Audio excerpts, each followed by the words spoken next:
wala nang atrasan. Ito na ang sandali. Ang hangin ay tila huminto sa pag-ihip. Ang bawat tunog sa paligid ng malawak na hardin ay naglaho. Tanging ang marahan at halos walang kaluskos na paggulong ng wheelchair sa mamahaling baldosa ang naririnig ni Daniel. Ang kanyang mga kamay, magaspang at sanay sa pagbubungkal ng lupa, ay mahigpit na nakahawak sa mga hawakan nito. Nanginginig ang mga iyon, hindi sa takot, kundi sa bigat ng desisyong kanyang binitawan.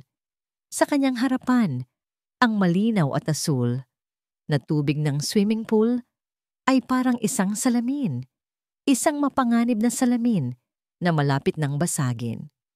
At sa wheelchair, nakaupo si Sofia, ang babaeng sa loob ng 6 na buwan ay pinagsilbihan niya bilang hardinero. Ang babaeng bawat araw ay tinititigan niya mula sa malayo, isang anghel na tila naputulan ng pakpak. Ang kanyang mukha ay perpekto, ang kanyang balat ay kutis porselana, ngunit ang kanyang mga mata ay walang buhay. Blanko, tila isang manikang nakatingin sa kawalan, matagal nang isinuko ang laban. Isang malalim na buntong hininga ang pinakawalan ni Daniel. Bumalik sa kanyang isipan ang imahe ng sarili niyang ina. Maraming taon na ang nakalipas. Ganoon na ganoon. Matapos masaksihan ang pagbagsak ng kanyang ama mula sa construction site, ang mga binti ng kanyang ina ay bigla na lang hindi gumana. Sabi ng doktor, wala namang diferensya, pero araw-araw, nakaupo lang ito. Tulala, tila hinihintay ang katapusan. Ngunit isang araw, isang aksidente sa kusina, isang kumukulong kaldero ang natabig.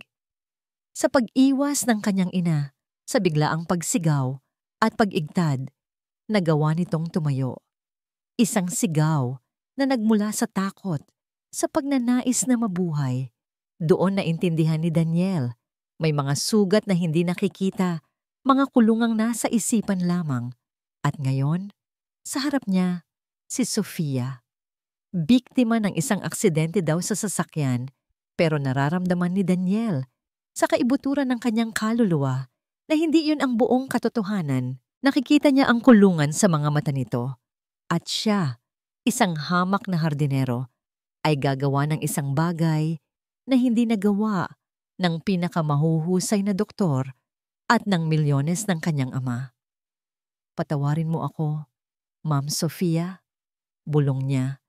Isang dasal na tanging siya at ang hangin ang nakarinig. At sa isang mabilis at desididong kilos, itinulak niya. Ang wheelchair ay gumulong ng mabilis. Sa huling segundo, bago ito tuluyang bumulusok, nakita ni Daniel ang bahagyang panlalaki ng mga mata ni Sofia. Isang kislap ng gulat, ng takot, isang emosyon. At para kay Daniel, sapat na iyon. Splash! Ang perpektong katahimikan ay binasag ng malakas na pagtilamsik ng tubig. Ang wheelchair ay lumubog. At ang payapang katawan ni Sofia ay biglang nagkaroon ng buhay sa ilalim ng tubig. Nagpupumiglas, kumakawag.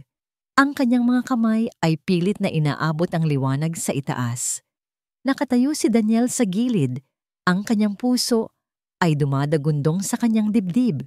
Hindi niya inaalis ang kanyang tingin. Sige Sofia, lumaban ka. Gusto mong mabuhay. Alam kong gusto mong mabuhay. Sa una, tila wala itong magawa. Ang katawan na niya ay unti-unting lumulubog. Ngunit bigla, isang bagay ang nangyari. Isang bagay na halos ikaluhan ni Daniel sa pinaghalong takot at ligaya. Ang kanyang mga binti. Ang mga binti niyang sinasabing paralitiko at walang pakiramdam ay biglang gumalaw. Isang sipa, tapos isa pa. Hindi kontrolado, hindi perpekto, kundi isang likas na reaksyon ng isang taong nalulunod. Isang desperadong pagtatangkang isalba ang sarili. Nagkakawag siya na isusulong ang sarili papunta sa itaas. Isang milagro. Ngunit ang milagro ay biglang naputol ng isang sigaw. Isang sigaw na puno ng galit at hindi makapaniwalang pagkasuklam. Sofia! Mula sa malaking pinto ng mansyon, kumaripas ng takbo si Don Ricardo, ang ama ni Sofia.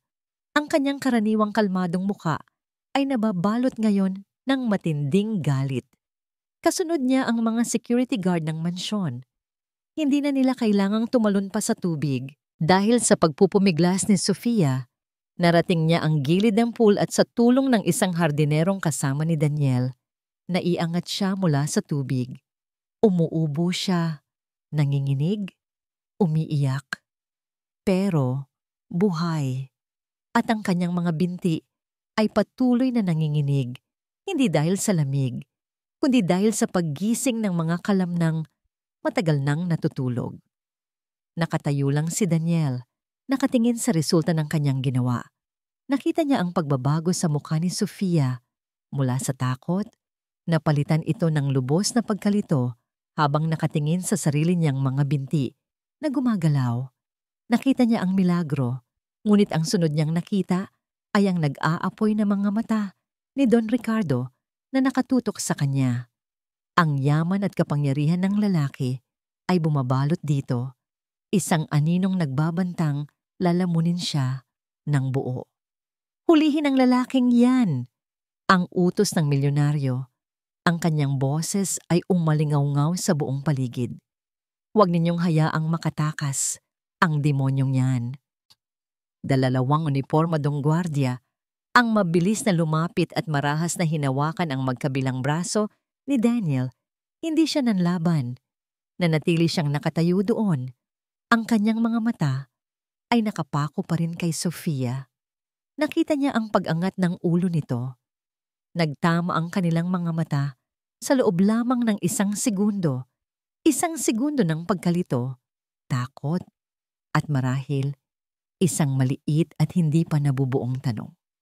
Pagkatapos, ay hinila na siya palayo. Palayo sa babaeng sinubukan niyang iligtas at papalapit sa isang parusang hindi niya alam kung ano ang magiging katapusan. Nagising si Sofia hindi dahil sa liwanag o ingay, kundi dahil sa isang kakaibang pakiramdam. Isang kirot. Isang mahinang kirot na gumagapang sa kanyang mga binti. Isang pakiramdam na matagal na niyang kinalimutan. Sa loob ng napakaraming taon, ang kanyang mga binti ay parang dalawang bagay na nakakabit lang sa kanyang katawan. Walang silbi, walang pakiramdam, malamig. Ngayon, may kirot. Isang bagay na hindi kaaya-aya, pero isang patunay na mayroon ngang nararamdaman. Nananatili siyang nakapikit. Takot siyang buksan ang kanyang mga mata. Paano kung panaginip lang ang lahat? Ang pagkahulog, ang tubig, ang desperadong pagkakawag. Dahan-dahan, sa ilalim ng malambot na kumot, sinubukan niyang gawin ang isang bagay na libo-libong beses na niyang sinubukan sa kanyang isipan, ngunit laging bigo sa katotohanan. Ipinako niya ang buong atensyon sa kanyang kanang paa. Gumalaw ka, utos ng isip niya. Kahit kaunti lang, gumalaw ka. Isang pagyanig. Napakaliit. Halos hindi maramdaman. Napasinghap si Sofia. Sinubukan niya ulit. Mas may diin, mas may pagnanais, at doon, sa ilalim ng kumot, malinaw na gumalaw ang hinlalaki niya sa paa. Kasabay ng paggalaw na yon ay ang pagpatak ng kanyang mga luha. Hindi ito luha ng lungkot o sakit, kundi luha ng purong pagkabigla. Isang emosyong napakatindi na hindi na niya alam kung paano ipoproseso. Gumagalaw ang paa niya.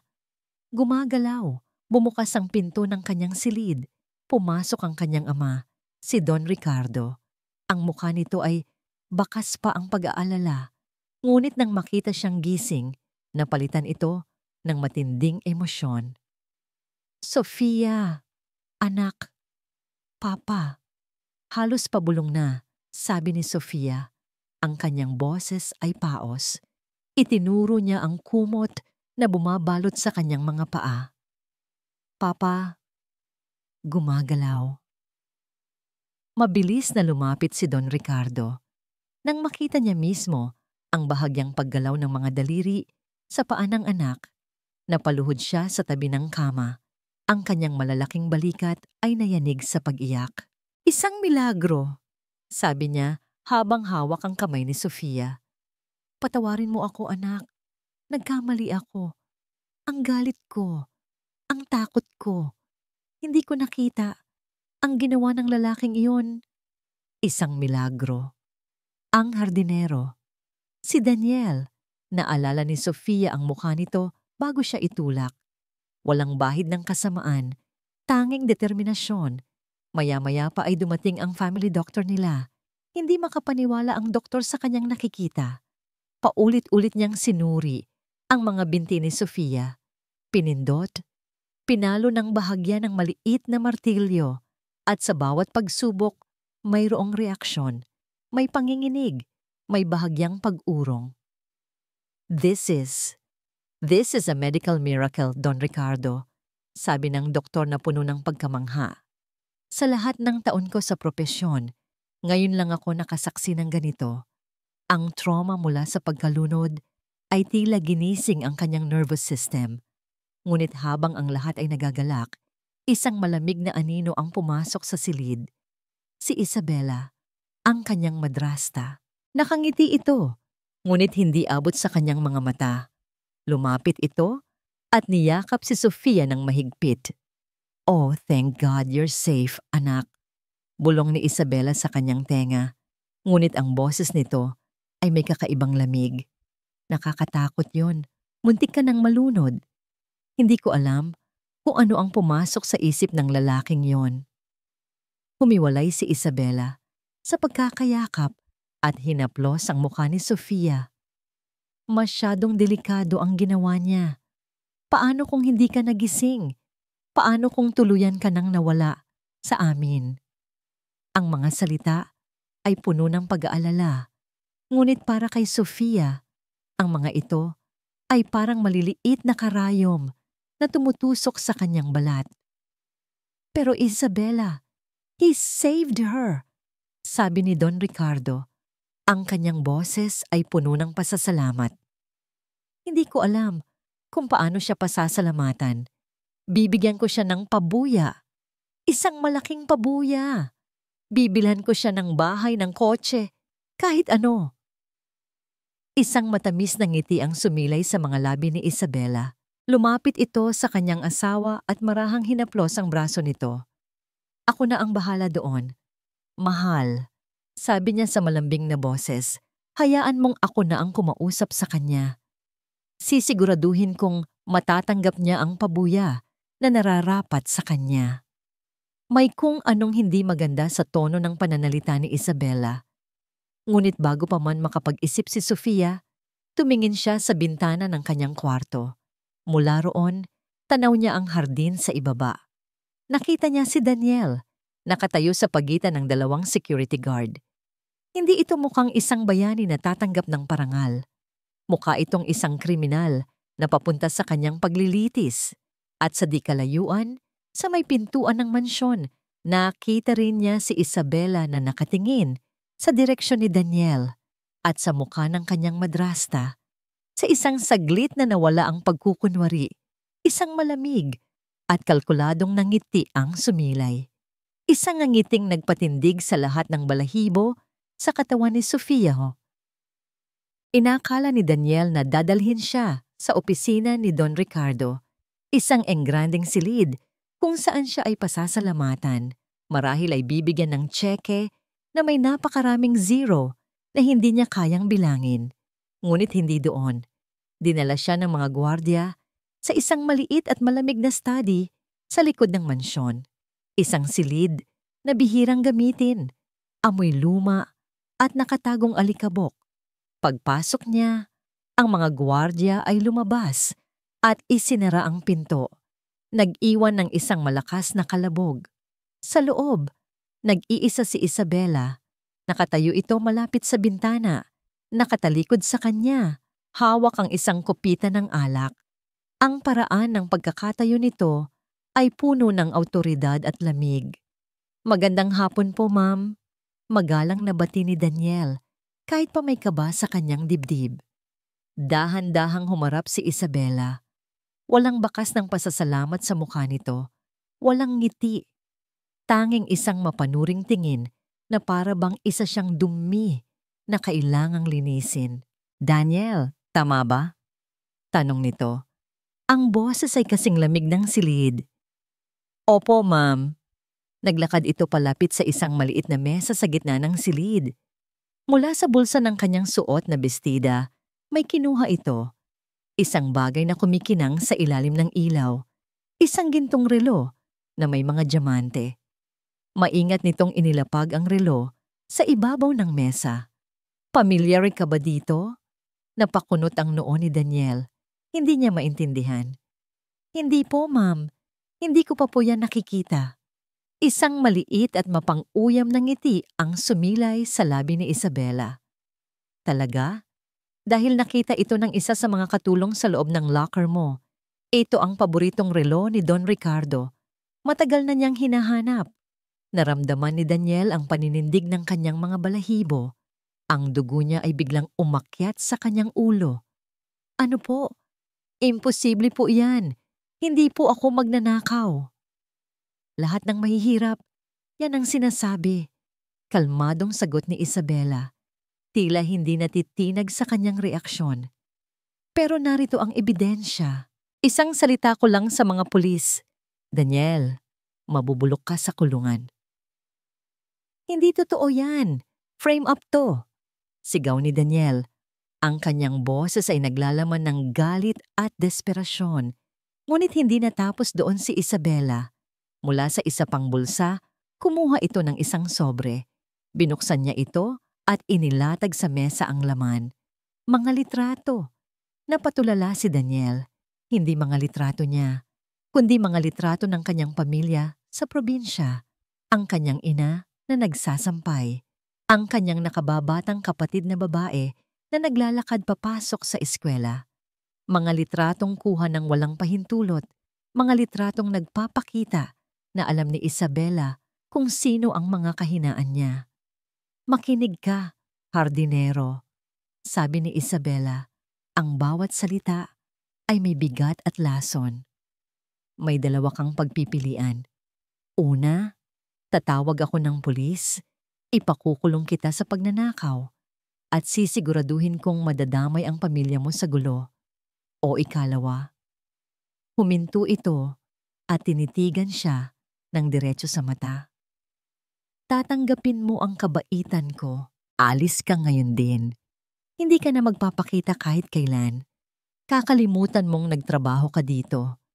Kakalimutan mo si Sofia at mananatiling ligtas ang pamilya mo." Napayukom ang mga kamao ni Daniel sa kanyang gilid. Gusto niyang sumigaw, manlaban. Ngunit nang makita niya muli ang litrato ng kanyang inosenteng kapatid, ang lahat ng tapang ay biglang naglaho. Napalitan ito ng isang malamig na takot. Isa siyang langgam laban sa isang elepante. Wala siyang laban. Mapait siyang napangiti.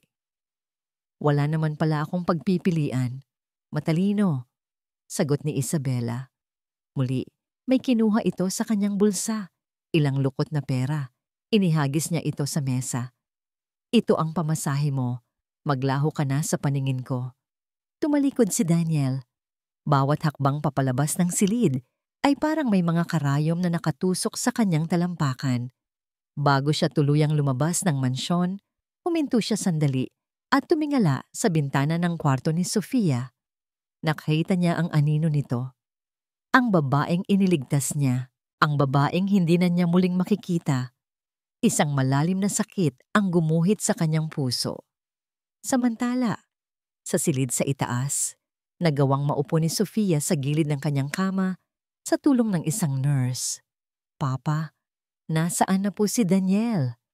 tanong niya kay Don Ricardo na nakatayo sa di kalayuan. "Nakausap niyo na po ba siya? Gusto ko siyang pasalamatan." Bago pa man makasagot si Don Ricardo, bumukas ang pinto at pumasok si Isabela. Ang kanyang mukha ay may bahid ng pinilit na kalungkutan. "Wala na siya, anak," malumanay niyang sabi Habang papalapit kay Sofia, hinawakan niya ang kamay nito. Ano pong ibig ninyong sabihin? Naguguluhang tanong ni Sofia. Bumuntong hininga si Isabela. Binigyan siya ng papa mo ng malaking halaga. Tinanggap niya ito at umalis na agad. Hindi na nagpaalam. Tumingin siya kay Sofia na may awa sa kanyang mga mata. Siguro ginawa lang niya ang lahat para sa pera. Ang mga salitang yon ay parang isang malakas na sampal kay Sofia.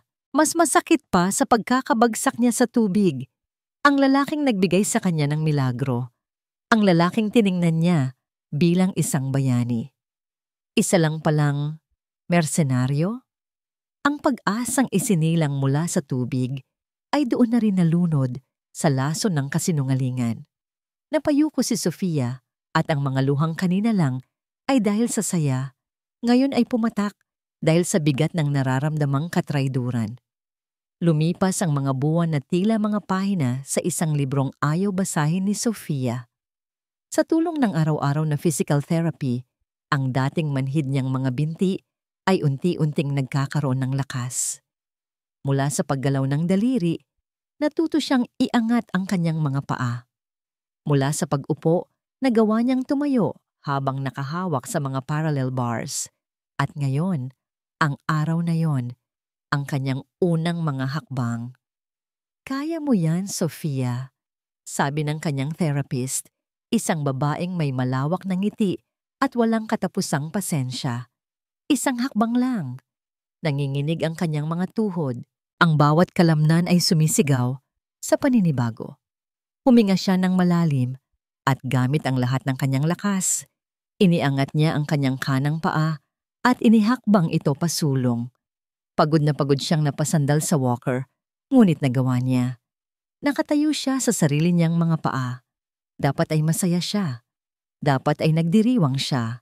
Ito ang pangarap niya sa loob ng maraming taon. Ngunit habang nakatingin siya sa kanyang mga paang nakatapak sa sahig, isang malamig na kabuuan ang bumalot sa kanyang puso. Ang milagro ng kanyang paggaling ay may bahid ng isang mapait na alaala. Si Daniel. Ang mukha ng lalaking iyon ang laging bumabalik sa kanyang isipan sa tuwing sinusubukan niyang humakbang. Ang lalaking nagbigay sa kanya ng pag-asa ay siya ring dumurog nito. Nakikita mo, mahal? Sabi ni Isabela na nakatayo sa may pintuan, pumapalakpak ng dahan-dahan. Mas mabuti nang wala siya. Isang distraction lang siya sa tunay mong paggaling. Ngayon, makakapag-focus ka na sa sarili mo. Bawat araw, ganito ang ginagawa ni Isabela. Sa bawat pagkakataon, ipinapaalala nito ang kasakiman ni Daniel sa paraang tila ito ay isang matamis na lason. Hindi ito galit. Laging may kasamang pag-aalala na siyang mas nagiging epektibo. Pinapaniwala siya nito na ang pag-alis ni Daniel ay para sa kanyang kabutihan. At si Sofia, sa kanyang marupok na estado, ay naniwala. O pinilit maniwala. Isang hapon, habang nagpapahinga sa kanyang silid, napatingin siya sa bintana. Mula roon, kitang-kita niya ang swimming pool. Ang tubig nito ay kalmado at kumikinang sa ilalim ng araw. Ngunit para kay Sofia, ang anyo nito ay nagbago. Hindi na ito isang lugar ng libangan. Isa na itong lugar ng misteryo at isang di maipaliwanag na takot. Ang takot na yon ay sumama sa kanya hanggang sa kanyang pagtulog. Isang gabi, sa gitna ng mahimbing na kadiliman, isang panaginip ang marahas na gumising sa kanya. Hindi malinaw. Pira-piraso lang. Isang malakas na sigaw ng isang babae. Isang pagtatalo sa tabi ng tubig. Mga salitang hindi niya maintindihan, pero puno ng galit. Pagkatapos, isang malakas na pagtilamsik ng tubig.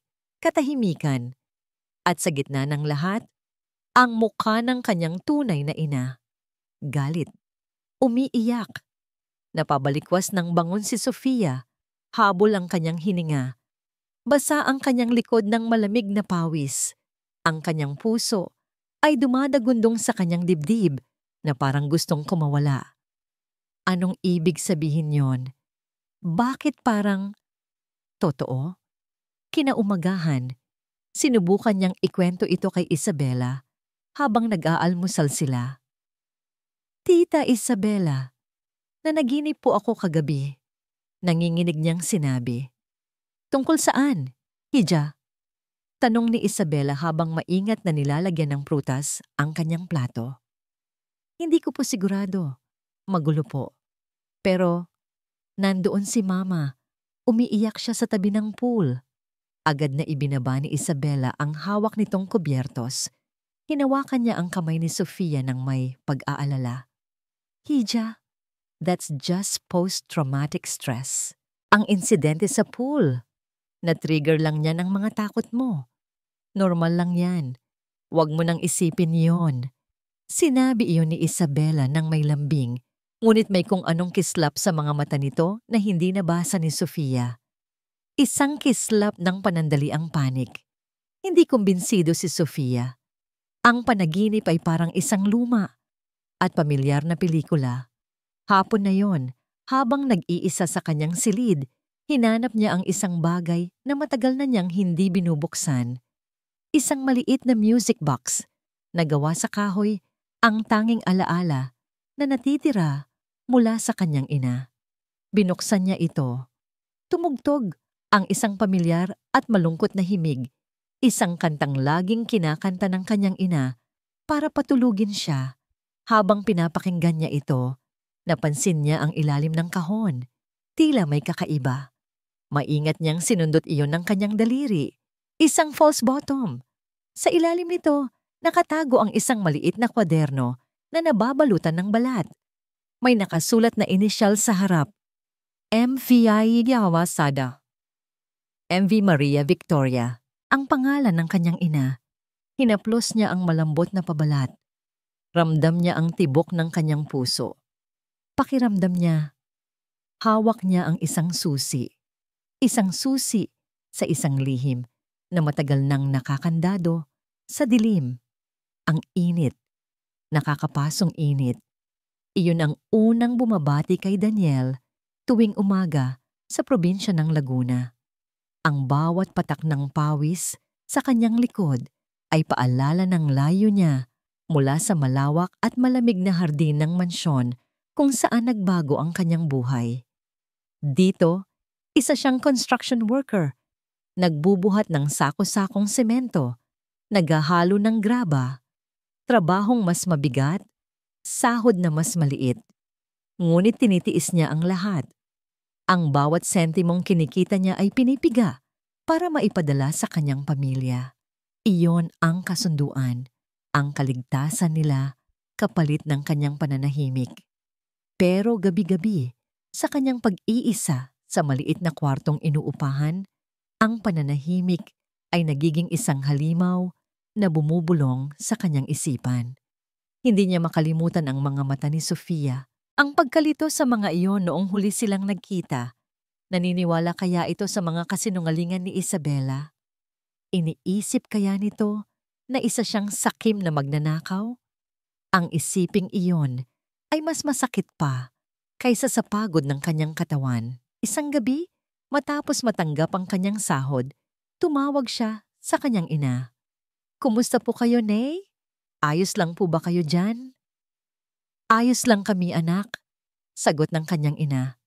At sa boses nito ay naroon ang kapayapaan na siyang nagbibigay lakas kay Daniel. Huwag mo kaming alalahanin. Ang mahalaga ay nag-iingat ka dyan. Pagkababa ng telepono, isang desisyon ang nabuo sa puso ni Daniel. Ang sakripisyo niya ay nagpapanatiling ligtas sa kanyang pamilya, oo. Pero hindi habang buhay ay pwede siyang magtago na parang isang duwag. Kailangan niyang linisin ang kanyang pangalan. Kailangan niyang malaman ang katotohanan para sa sarili niya. At para kay Sofia, may naalala siya. Isang tao mula sa mansyon. Si Aling Nena. Ang dati nilang mayordoma. Isang matandang babae na napakabait at matagal nang naninilbihan sa pamilya bago pa man dumating si Isabela. Naalala niya ang mga kwento nito tungkol sa yumaong ina ni Sofia, si Senyora Maria. At naalala rin niya na bigla na lang itong pinatalsik ni Isabela sa isang mababaw na dahilan. Kinabukasan, hindi siya pumasok sa trabaho. Ginamit niya ang natitirang pera para magtanong-tanong. Tinawagan niya ang mga dati niyang kasamahang hardinero. Pagkatapos ng ilang oras ng paghahanap, nakuha niya ang numero. Nanginginig ang kamay niya habang pinipindot ang mga numero sa kanyang lumang cellphone. "Hello?" Sagot ng isang boses ng matanda sa kabilang linya. "Si Aling Nena po ba ito?" "Ako nga." "Sino to?" "Aling Nena. Si Daniel po ito. Yung hardinero dati sa mansyon ni Don Ricardo." Isang sandali ng katahimikan. "Oh, ikaw pala iho. Napatawag ka?" Ang boses nito ay kalmado. Ngunit nang sabihin ni Daniel ang sunod na pangalan, nagbago ang lahat. "Gusto ko po sanang magtanong tungkol kay Ma'am Isabela." Narinig ni Daniel ang biglaang paghinga ng malalim mula sa kabilang linya. Ang kaninang kalmadong boses ay napalitan ng takot. Bakit? Anong tungkol sa kanya? Wala na ako dyan, iho. Matagal na." "Alam ko po. Pero kailangan ko po ang tulong ninyo." Pagmamakaawa ni Daniel. "May kinalaman po ba siya sa nangyari sa tunay na ina ni Ma'am Sofia?" Katahimikan ulit. Mas matagal. Pagkatapos ay isang nanginginig na bulong. "Hindi ko nakita, pero narinig ko. Nag-away sila. Isang napakalakas na pag-aaway sa mismong araw na namatay si Senyora Maria." Nanlaki ang mga mata ni Daniel. Ito na, ang simula ng katotohanan. "Aling Nena, kailangan po nating mag-usap. Pakiusap." "Delikado, Daniel. Hindi mo kilala si Isabela."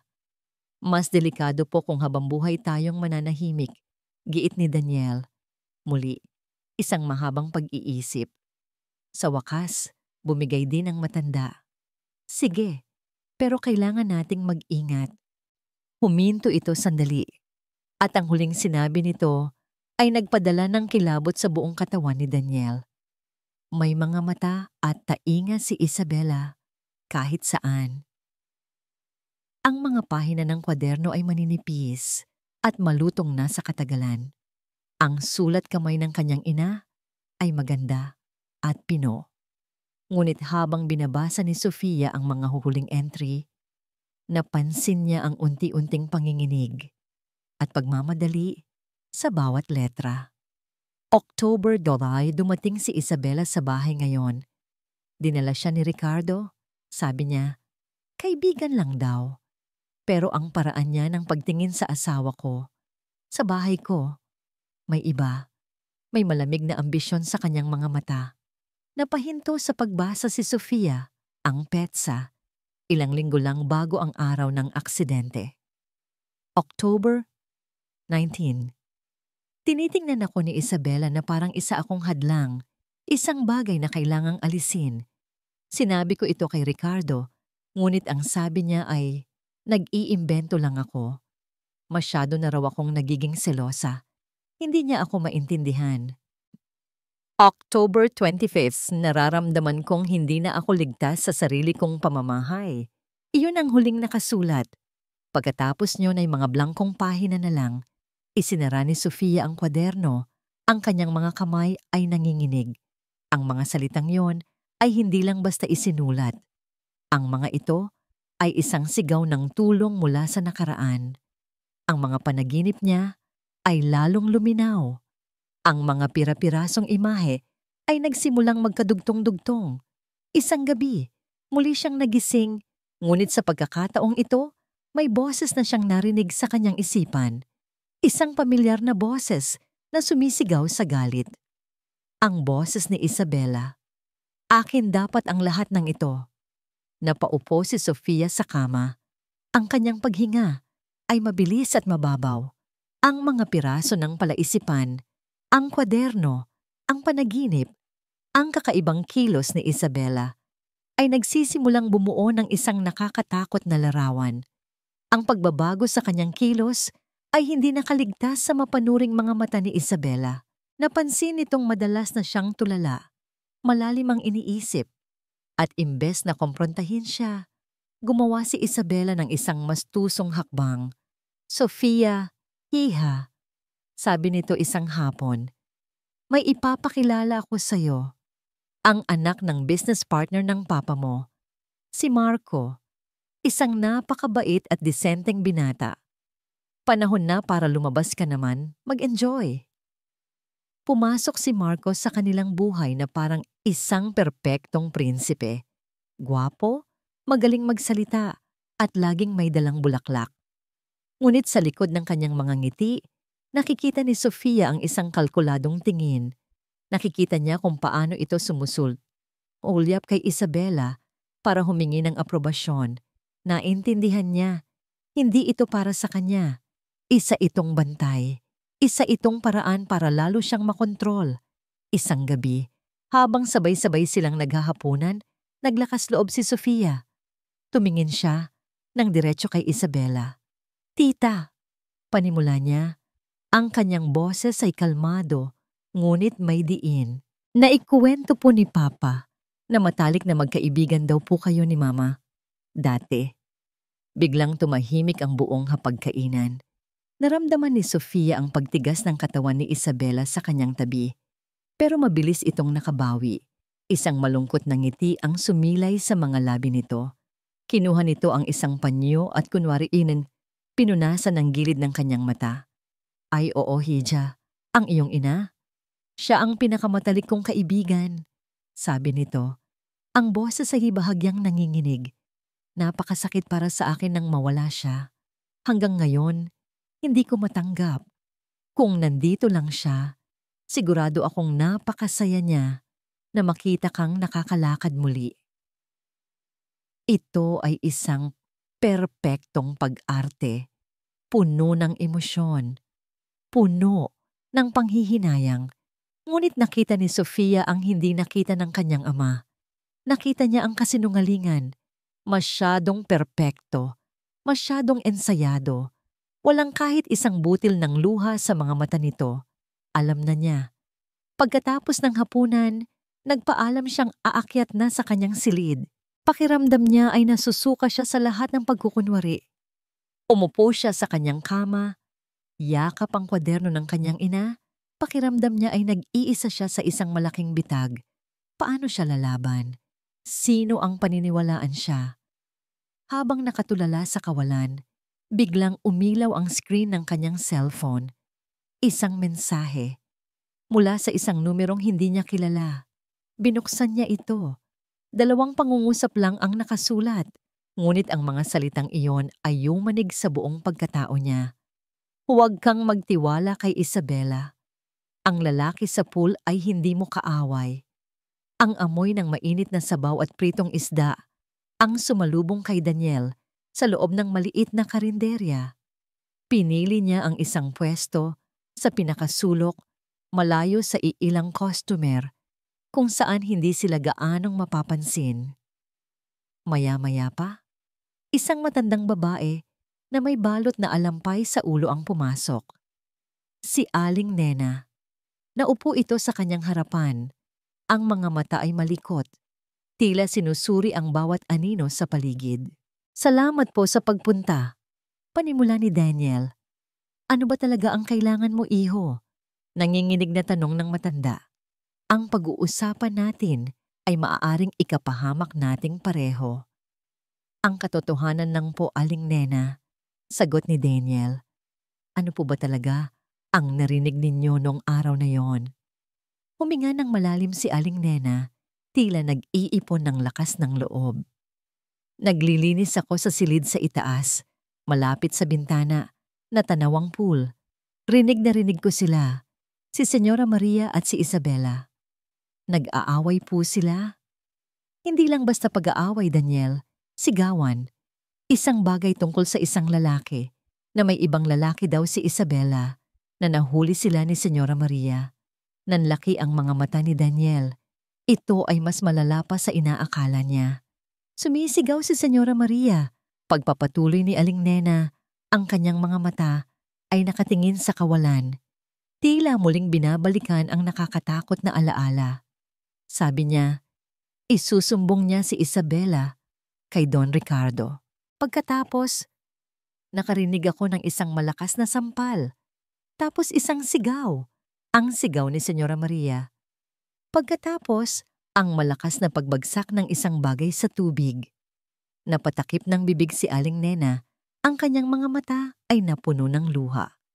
Pagkatapos niyon, katahimikan, isang nakakatakot na katahimikan. Bago ako makababa, sinalubong na ako ni Isabela sa pasilyo. Ang mga mata niya, parang demonyo. Sabi niya, kung may sasabihin daw ako kahit kanino, sisiguraduhin niyang hindi na masisikatan ng araw ang pamilya ko. Naramdaman ni Daniel ang panlalamig ng kanyang buong katawan. Hindi ito isang simpleng frame-up. Ito ay tungkol sa isang pagpatay. At si Sofia ay kasama sa bahay ng babaeng pumatay sa kanyang ina. Nasa panganib si Sofia. Salamat po, Aling Nena. Ito na po ang lahat ng kailangan kong malaman, sabi ni Daniel habang mabilis na tumatayo. Iniwan niya ang bayad sa mesa at nagmamadaling lumabas. Alam niyang hindi siya pwedeng tumawag. Siguradong nakamonitor ang mga tawag sa mansyon. Hindi rin siya pwedeng basta-basta magpakita. Kailangan niyang magpadala ng babala na hindi matutunton pabalik sa kanya. Pumunta siya sa pinakamalapit na tindahan at bumili ng pinakamurang cellphone at isang bagong SIM card. Sa isang madilim na eskinita, nanginginig ang mga kamay niyang nag-type ng mensahe. Maikli lang, direktang babala. Huwag kang magtiwala kay Isabela. Ang lalaki sa pool ay hindi mo kaaway. Pinindot niya ang send at agad na binasag ang SIM card at itinapon sa kanal. Kahit paano, gumaan ang kanyang pakiramdam. Nakapagbigay na siya ng babala. Ngayon, kailangan na niyang bumalik sa Maynila at mag-isip ng susunod na hakbang. Samantala, sa isang marangyang opisina sa loob ng mansyon, nakaupo si Isabela sa harap ng isang malaking monitor ng computer. Sa screen, nakabukas ang isang sopistikadong software. Isang eksaktong kopya ng screen ng cellphone ni Sofia ang nakikita niya. Biglang lumabas ang isang notification. Isang bagong mensahe. Binasa ito ni Isabela. Ang kanyang kalmadong muka ay dahan-dahang nagbago. Ang kanyang mga labi ay numipis. At ang kanyang mga mata ay nag-alab sa malamig na galit. Kinuha niya ang kanyang telepono at tinawagan ang isang numero. May nagpadala ng mensahe kay Sofia. Sabi niya sa malamig na boses. I-trace ninyo ang lokasyon ng numerong ito. Ngayon din. Alamin ninyo kung sino siya. Isang saglit na katahimikan. At kapag nahanap ninyo siya, tapusin ninyo. Sa kabilang dako, nakasakay na si Daniel sa isang bus na paalis ng probinsya, pabalik sa Maynila. Habang papalayo ang bus, napatingin siya sa bintana. May kung anong nag-udyok sa kanya na lumingon sa likuran. Doon, sa di kalayuan, may isang itim at walang plakang kotse. Hindi ito nag-overtake. Tila sinusundan nito ang takbo ng kanilang bus. Isang beses, 2 beses, 3 beses siyang lumingon. Hindi nawawala ang kotse. Isang malamig na kaba ang biglang gumapang sa kanyang likuran. Natuntun siya. Mas mabilis kaysa sa inaakala niya. Kasi ang mensahe ay parang isang susi na nagbukas sa huling kandado ng kanyang pagdududa. Ang lalaki sa pool, si Daniel, ay hindi niya kaaway.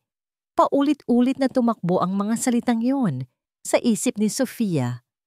Kung hindi si Daniel ang kaaway, kung gayon, sino? Ang sagot ay malinaw na tulad ng isang matalim na bubog na nakatutok sa kanyang puso. Si Isabela.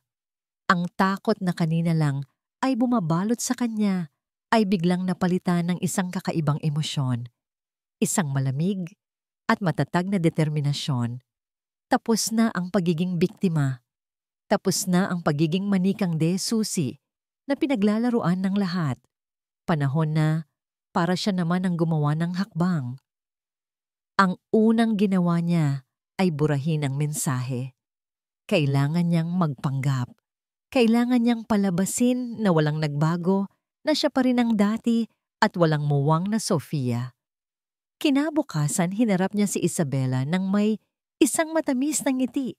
Isang ngiting pinraktis niya ng paulit-ulit sa salamin. "Tita, naisip ko po. Tama po kayo," sabi niya. "Panahon na para maging masaya ako. Payag na po ako sa party na sinasabi ninyo. Yayayain ko po si Marco." Nakita niya ang panandaliang pagtataka sa mga mata ni Isabela na agad ding napalitan ng isang nangiti ng tagumpay. "That's my girl. Magandang desisyon yan. Hayaan mo. Ako ang mag-aayos ng lahat para maging perpekto ang gabi mo." "Salamat po, tita." Sagot ni Sofia, ang kanyang boses ay puno ng pekeng pasasalamat. Ngunit sa likod ng pagpapanggap na ito, ang kanyang isip ay gumagana ng mabilis. Kailangan niya ng kakampi. Isang taong mapagkakatiwalaan, isang taong may koneksyon sa nakaraan.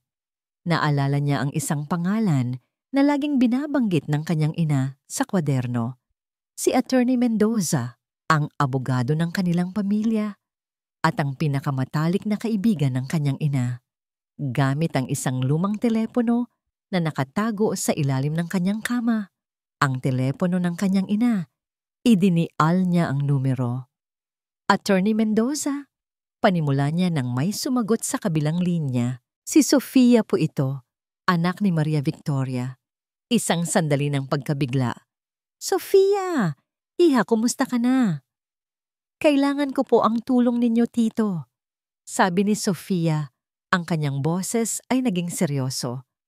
"Tungkol po ito sa pagkamatay ni Mama." Hindi na nagtanong pa ang abogado. Tila matagal na nitong hinihintay ang tawag na ito. "Sabihin mo lang kung anong kailangan mong gawin." Sa sumunod na mga araw, binalak nilang mabuti ang lahat. Ang grandeng party na inorganisa ni Isabela sa mansyon ang magiging entablado nila. Sa araw ng party, habang abala ang lahat, tahimik na pumasok si Sofia sa malawak na sala ng mansyon. Dala ang isang maliit na digital voice recorder na ipinadala sa kanya ng kanyang abogado. Maingat niya itong itinago sa ilalim ng isang center table, sa likod ng isang plorera. Ito ang magiging bitag niya. Nagsimula ang party. Ang mansyon ay puno ng mga bisitang nakagawn at barong. Ang hangin ay puno ng tugtugan at halakhakan. Ngunit para kay Sofia, ang lahat ng yon ay isang malaking pagkukunwari. Pakiramdam niya ay isa siyang espiya sa teritoryo ng kaaway. Ramdam niya ang bawat sulyap ni Isabela. Isang sulyap na tila nagsasabing, "Akin ka." Sa kalagitnaan ng gabi, hinanap niya si Isabela. Nakita niya itong nakikipag-usap sa ilang bisita. Lumapit siya nang may ngiti. "Tita," malambing niyang sabi. Sapat na para marinig ito ng madrasta. "Pwede po ba tayong mag-usap saglit? May naalala po kasi ako. Isang bagay na importante." Ang nangiti sa labi ni Isabela ay hindi nagbago. Ngunit nakita ni Sofia ang isang babala sa mga mata nito. "Sige, Hija, let's go to the living room para mas pribado." Sumunod si Sofia. Habang naglalakad sila palayo sa mga tao, ang kanyang puso ay kumakarera. Ito na. Walang atrasan. Pumasok sila sa sala. Isinara ni Isabela ang malaking pinto na gawa sa nara sa kanilang likuran. Ang ingay ng party ay biglang humina, napalitan ng isang mabigat na katahimikan. Tumingin si Isabela sa kanya. Ang matamis na ngiti ay biglang naglaho na parang bula. "Sige," sabi nito sa isang boses na ngayon ay walang bahid ng anumang pagkukunwari. "Sabihin mo sa akin, ano ang naalala mo?" Nakatayo si Sofia sa gitna ng sala. Ang katahimikan ay tila mas nakakabingi kaysa sa ingay sa labas. Tinitigan niya si Isabela, hindi na bilang isang tita, kundi bilang isang estrangherong matagal nang nakatira sa kanyang pamamahay. Naalala ko po ang araw na yon. Panimula ni Sofia, ang kanyang boses ay kalmado, isang bagay na ikinagulat niya mismo. Hindi po aksidente ang nangyari kay Mama. Isang malamig na tawa ang kumawala sa mga labi ni Isabela. At ano naman ang naalala mo, Aber? Isang bata na naglalaro? Masyado ka pang musmos noon para makaalala ng kahit ano. Hindi na po ako bata ngayon. Matatag na sagot ni Sofia. Naalala ko ang sigawan ninyo. Naalala ko ang boses mo. Naalala ko ang sinabi mo sa kanya. Lumapit si Sofia. Bawat hakbang ay may bigat. Isusumbong kita kay Ricardo. Iyon ang sabi ni Mama.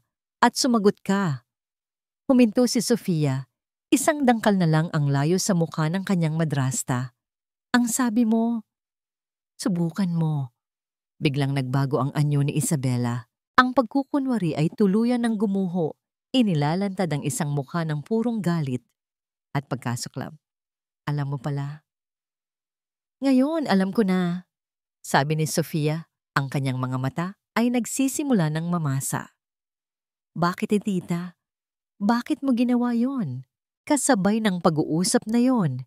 Isang lumang van ang humaharurot sa madilim na kalsada papunta sa mansyon. Nagmamaneho si Daniel, ang kanyang mga kamay ay mahigpit na nakakapit sa manibela. Sa kanyang tabi, nanginginig si Aling Nena, mahigpit ang hawak sa rosaryo. Nagawa nilang takasan ang itim na kotse. Sa isang palikong kalsada, bigla siyang lumiko sa isang maliit na eskinita, pinatay ang ilaw, at nagtago hanggang sa lumagpas ito. Isang desperadong galaw, pero gumana. Ngayon, kailangan nilang makarating sa mansyon bago mahuli ang lahat. Idininial niya ang numero ni Don Ricardo, isang numerong ibinigay sa kanya noon ng isang kasamahang hardinero. Sino to? Pagalit na sagot sa kabilang linya. Sir, si Daniel po ito, yung hardinero. Sigaw niya sa telepono, sinusubukang sabayan ang ingay ng makina. Sir, kailangan niyong makinig. Nasa panganib si Sofia, si Isabela. Si Isabela po ang pumatay sa asawa ninyo. Isang sandali ng katahimikan. Anong pinagsasasabi mo? Lasing ka ba? Totoo po. May testigo po ako. Papunta na po kami dyan. Pakiusap. Puntahan ninyo si Sofia sa sala. Ngayon na. Ibinaba ni Daniel ang tawag. Mas binilisan niya ang pagpapatakbo. Kapit po kayo, Aling Nena. Bakit?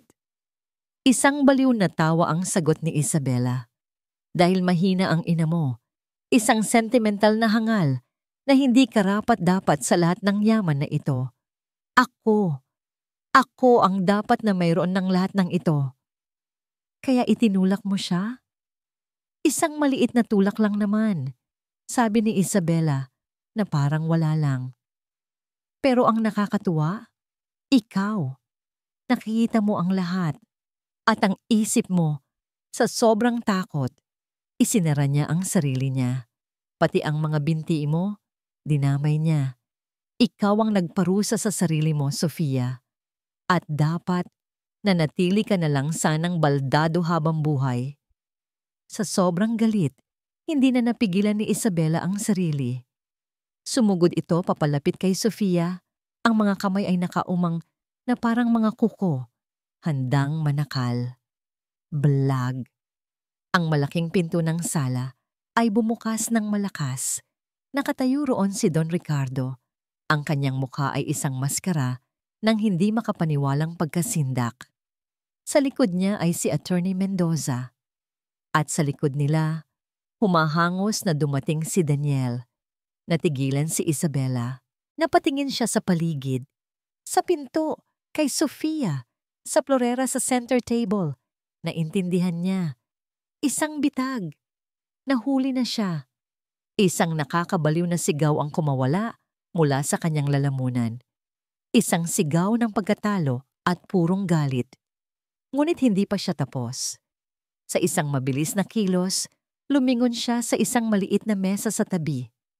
May nakapatong doong isang tray ng mga prutas. Kinuha niya ang maliit at matalim na kutsilyo na panghiwa ng mansanas. Itinutok niya ito kay Sofia. Kung hindi ito magiging akin, sigaw niya. Ang kanyang mga mata ay nag-aapoy sa kabaliwan. Sisiguraduhin kong wala ni isa sa inyo ang magiging masaya. Bago pa man makakilos si Isabela, bago pa man tumama ang talim ng kutsilyo, isang anino ang mabilis na gumalaw. Hindi si Don Ricardo, hindi ang mga gwardiya. Si Daniel, gamit ang bilis na dulot ng adrenaline, itinulak niya si Sofia papalayo sa panganib at hinarang ang sarili niya. Ngunit bago pa man siya masugatan, isang malakas na kamay ang humablot sa braso ni Isabela mula sa likuran. Si Don Ricardo, na sa wakas ay natauhan mula sa pagkasindak, ay ginamit ang lahat ng kanyang lakas para agawin ang kutsilyo at itulak papalayo ang babaeng minsan niyang minahal.